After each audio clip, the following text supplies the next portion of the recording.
Pocky and Rocky 2. Hey everybody, welcome back for another game break. So, I played Pocky and Rocky 2, and I just finished playing Pocky and Rocky the original the other week, and I did a review for it, and I love the original game, played it a bunch as a kid, loved playing again recently, both a single player and playing again with my wife. Had a great time. Even though it's a tough game, it's still a lot of fun. So for Pocky and Rocky 2, I was very much expecting the punishing difficulty, a ton going on at screen at once, and the great two-player experience that we had with the first game. But with the sequel, while there are some good, or at least interesting additions to the single player, the two-player experience, I can only describe it as neutered. They totally neutered the two-player experience for Pocky and Rocky 2, which is a damn shame because I think it was the part I was looking forward to the most. So anyway, it does some things right, the sequel, but it does a lot not quite so great. So let's get into it.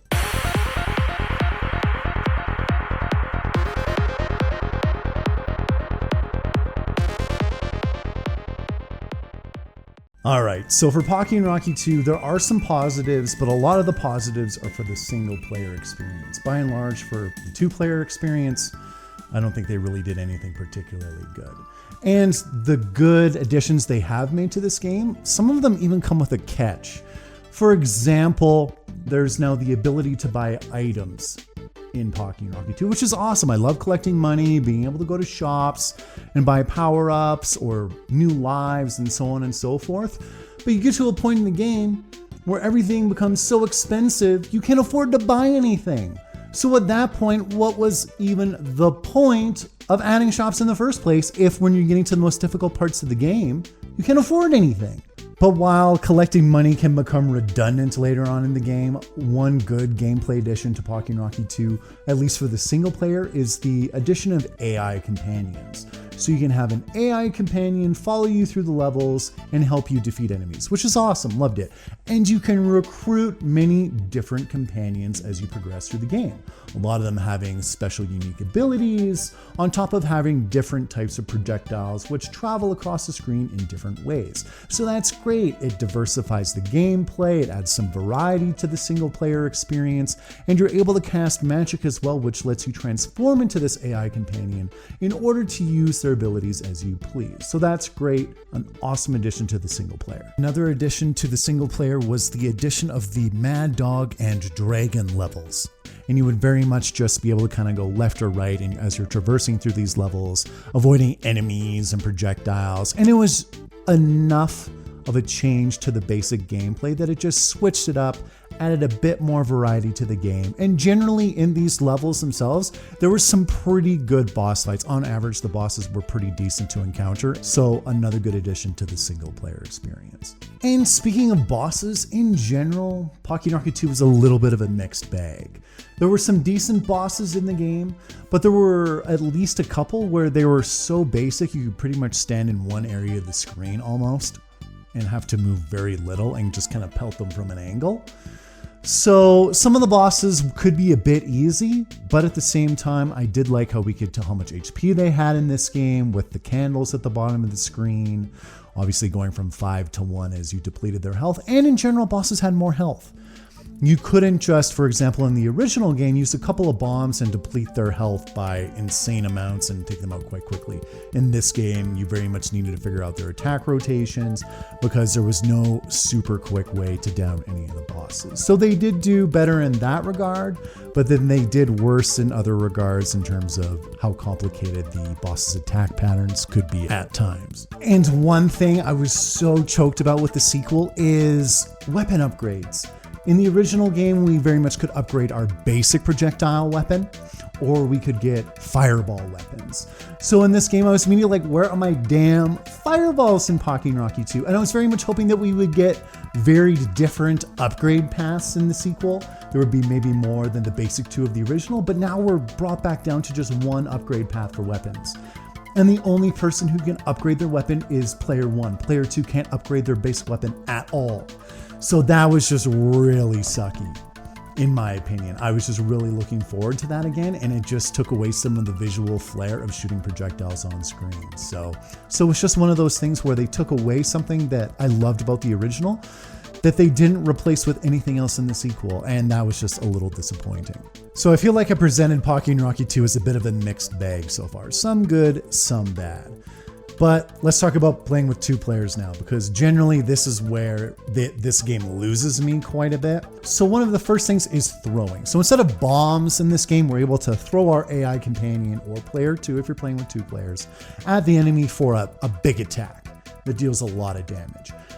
As one player playing the game, awesome. Throw your AI companion all you want, did it all the time, and it was a great new layer of strategy for fighting bosses particularly, because if you miss throwing your AI companion at a boss, you won't do any damage, and it was very crucial to do that. But if you're playing with 2 players and you throw your AI companion, whether you hit the enemy or not, they're taken out of the game for at least 10 seconds. So if you want to be throwing all the time, you're going to have to make sure it's okay with player 2 that he's taken out of the game on a regular basis, because that's not fun. That's no fun at all for player 2. And I very much preferred the even experience that the first game had. And throwing takes you out of that, so that's no good. And the other thing is player 1 has all the burden placed on them in the sequel. So if player 1 loses a life, or has to go to the continue screen because they have no more lives left, player 2 automatically dies. So if you lose a life, player 2 dies immediately, and then they have at least a 10-second window before they're able to start fighting again. And if player 1 game overs, player 2 game overs as well, because they don't have lives at all. They're all dependent on what player 1 does, which really sucks, because you have to have the good player playing as player 1 if you want to be able to get through the levels as efficiently as possible. That's just the way it is. Eventually, my wife stopped wanting to play player 1 because she felt like a burden. But she's like, well, if I die or if I screw up, that's obviously a burden on me too, because I'm the more experienced player. So eventually we just ended up switching back. You know what player 2 feels like it was made for? It feels like player 2 was made for your annoying little brother when he wants to come play the game you're playing.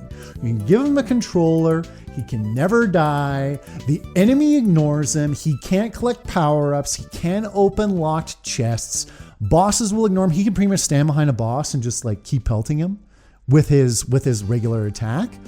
And he'll be completely ignored, and he can just be doing that the entire game. That's what it feels like. And that just takes all the fun out of it, all the challenge out of it.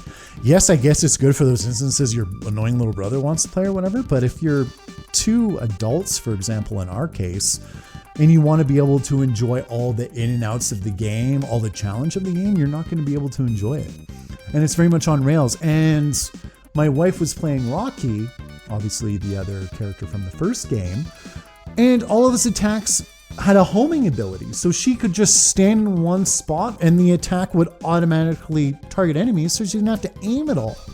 So it was very on rails for player 2, and just a huge disappointment, because we had such a good time playing the original game. We were hoping to replicate that with the sequel, and we just couldn't, not by any means. So what I'm trying to say here is, guys, I was hoping for a souped up version of the original Pocky and Rocky. I was hoping for punishing difficulty, maybe cool new power-ups, and the same great and equal 2-player experience of the original. And a lot of those things I didn't get. Yes, there were some cool additions, like with the single player, having AI companions, being able to throw them was fun in single player, having different AI companions to recruit. That's great.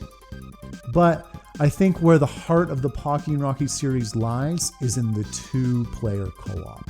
And unfortunately, this game just neutered it, butchered it, whatever you want to call it. And that's really sad. I'm so glad I tried it. Now I have a frame of reference to what the sequel is all about, and I'm very curious to see what the new game, Reshrined, has in store for us later this year. It looks like it's more of a return to the roots of the series in Pocky and Rocky original. But we'll have to wait and see. And as always, thank you for joining me. I'll see you next time.